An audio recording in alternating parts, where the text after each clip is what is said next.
What's the title? More trouble for the potter. Who respected the potter? Everyone, including the king, respect the potter. Right. What did the neighboring army decide to do? A neighboring enemy decided to attack. Why did the king need a general? Needed a general to lead his troops against the enemy. Right. That's why he needed a general, right? Okay. Okay, next page. What did the enemy have? The enemy was powerful. They had lots of big burly soldiers. Okay, I ask it again. What did the enemy have? They had lots of big burly soldiers. Right. What did the generals tell the king? They all told him that they could not lead his troops. Next page. Who did someone suggest the king call? Someone suggested that he call the potter. Right. Who had the potter captured? He had captured the famous tiger. What did the potter tell the king? The potter told the king that he would go to the front line to fight the enemy. Page 8. What did the potter want to ride to the border? He will ride his donkey to the border. What did the courtier from the palace bring the potter? A courier arrived from the palace. He was leading a fine, high-spirited stallion. Okay. And what color did the potter turn? The potter turned pale. Page 10. What did the potter's wife put around his shoulders? His wife put a rope around his shoulders and under the saddle. What did the horse run like? It ran like a wind. What did the potter hang on for?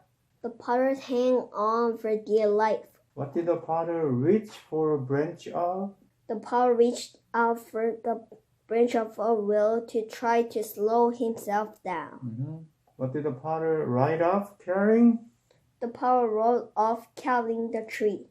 What did the enemy soldiers see the potter carrying? The enemy soldiers saw him coming. When they saw him coming, they saw a man carrying a large tree. Next page. What did the enemy general write? The enemy soldiers wrote a letter of surrender to the king. Where did the potter ride home from? The potter rode home from the front line and got off his horse. Okay, so who were exhausted? The potter and the horse were exhausted. Right. Who rode to the capital? The village scholar rode to the capital. And what was the king amazed to hear? The king was amazed to hear that the potter had single-handedly defeated the enemy. Right. What did the king give the potter even more of? He gave the potter even more money, gold, and gems. Right.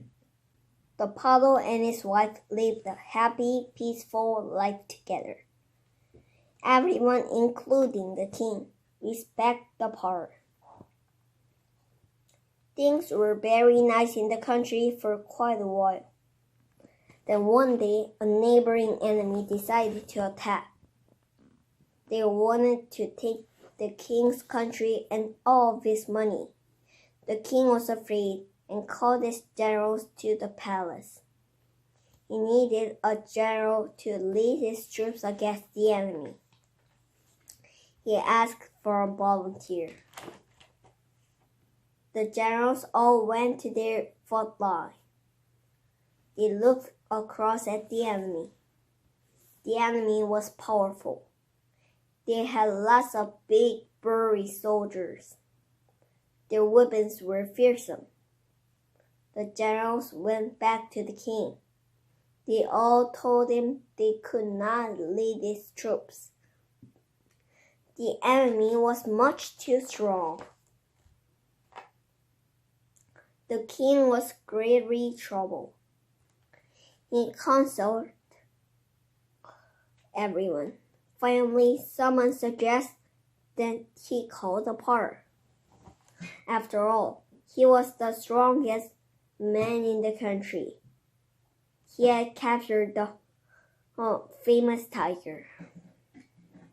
The king called for the par. Actually, it was the fake. He explained his problem. The pilot told the king that he would go to the front line to fight the enemy. When he went home to get ready, the pilot told his wife, "I will ride my donkey to the border." Just then, a courier arrived. He was leading a fine, high-spirited stallion. He said, "Here, pilot, is a fine horse for you to ride to the border." The pilot turned pale. He had never ridden a horse. How could he ever ride a horse as strong and fast as this one?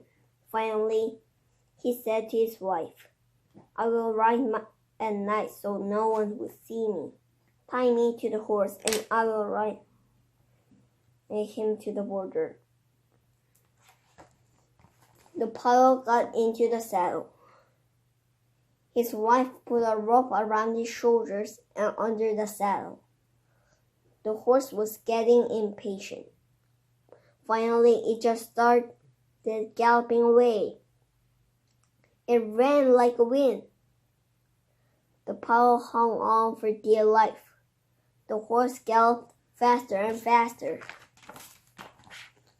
The pilot reached out for the branch of a willow to try to slow himself down. He was going so fast that the tree could not stop him. It just came up by the roots in his hand. The pilot rolled off, killing the tree. The pilot and his horse got close to the enemy camp. The enemy soldiers saw him coming. When they saw him coming, they saw a man carrying a large tree. Only a huge, strong man could carry such a big tree. The enemy soldiers all ran to their general. They told him, "Sir, we cannot fight against tree monsters." Stories do get bigger the more often they are told. They said, "We must surrender immediately and go home." The enemy general wrote the letter of surrender to the king, and the enemy soldiers returned to their country as fast as they could. The pilot rode home from the front line and got off his horse. The pilot and the horse were exhausted.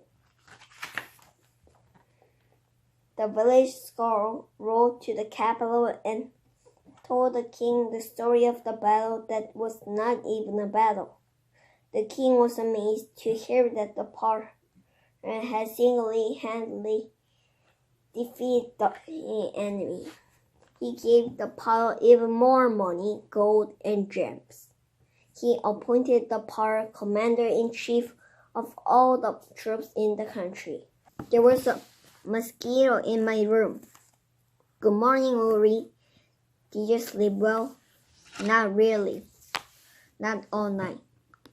"What was the matter?" "There was a mosquito in my room. I couldn't catch it."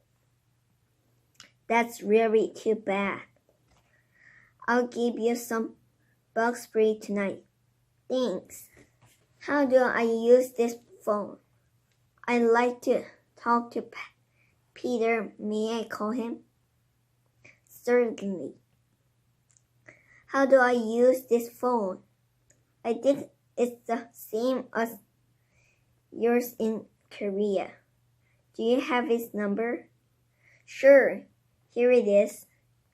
"Then just pick up the receiver and push the right buttons."